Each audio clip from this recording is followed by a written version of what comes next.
Mlinda mlango wa Young African Djigui Diarra ambaye amejikuta ameingia kwenye sintofahamu na TFF, na hiyo yote ni baada ya kuonesha vitendo ambavyo vimeonekana kama ni utovu wa nidhamu kwenye mchezo wa Dodoma Jiji, ambapo Young African alipoteza mchezo huo. Lakini kabla Djigui Diarra hajatoka nje, kuna baadhi ya vitendo ambavyo alivionesha ambavyo vilikuwa ni utovu wa nidhamu. Sasa TFF imemuingiza kwenye 18 Djigui Diarra. Sasa hapa tunaenda kutazama, je, Djigui Diarra amefanya nini? Kama ujui basi utaenda kupata majibu, lakini pia tunaenda kuona TFF wamefanya hivi kwa sababu gani, na je, TFF wanaamua vipi kwa Djigui Diarra? Yote haya tunaenda kuangalia hapa Tubone Media. Kitu ambacho natakiwa kufanya ni kukutufuatilia sisi mwanzo mpaka mwisho ili upase kuelewa, lakini pia nikukumbushe tu, hii ni Tubone Media na mimi ni Tubone, na hivi ndio vitu ambavyo tunavifanya hapa Tubone Media. Hakikisha umesubscribe na kubonyeza alama ya kengele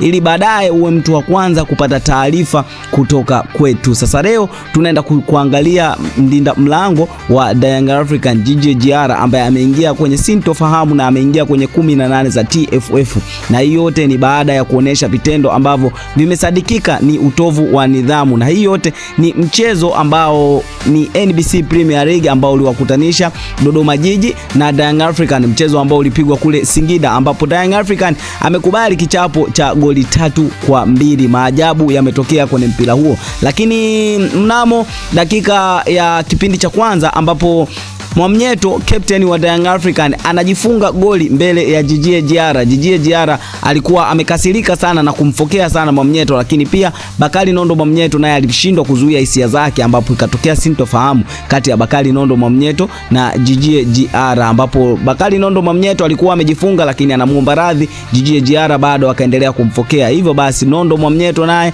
alishindwa kuzuia hisia zake, si unajua mtu kiwa uwanjani bwana. Hivyo basi katokea sintofahamu ambayo iliendelea. Hivyo Djigui Diarra ambaye aliomba kutoka nje, na baada ya kutoka nje akaonesha vitendo ambavyo si vya kimichezo. Ni pale ambapo anatolewa nje, alitupa gloves zake, yani zile gloves ambazo anatumia kudaka alikuwa amezivua na amezitupa chini. Sasa hili tukio limezua gumzo mtandaoni, ambapo kesi mpaka saizi imefika kwenye TFF. Mashabiki wengi sana wamezungumza tukio hili, hususan wachambuzi wa bongo ambao wamesema Djigui Diarra ni golikipa mzuri sana, golikipa ambaye ni kuja kuwahi kutokea kwenye NBC Premier League, lakini matendo ambayo anayaonesha mpaka sasa hivi Djigui Diarra watu wajapendezewa nayo. Na moja kati ya kitu ambacho anajirudia ni tukio ambalo lilitokea kwenye mchezo ambao ulipita. Djigui Diarra ambaye alionyesha lugha ya matusi alipigwa faini na aliweza kuilipa baada ya kuchangisha wadau mbalimbali, lakini tunaona matukio haya yamezidi kuwa ni muendelezo, maana ni tabia ya Djigui Diarra ambaye ameonyesha utovu wa nidhamu kwenye mchezo wa Dodoma Jiji. Anatoka nje anavua gloves kuonesha kwamba yeye hapaswi kuendelea na mchezo huo, na hiyo yote baada ya kuingia masaranga tu ndipo ubao ukageuka. Young African anaongoza goli 2-1, lakini maajabu yanakuja kutokea.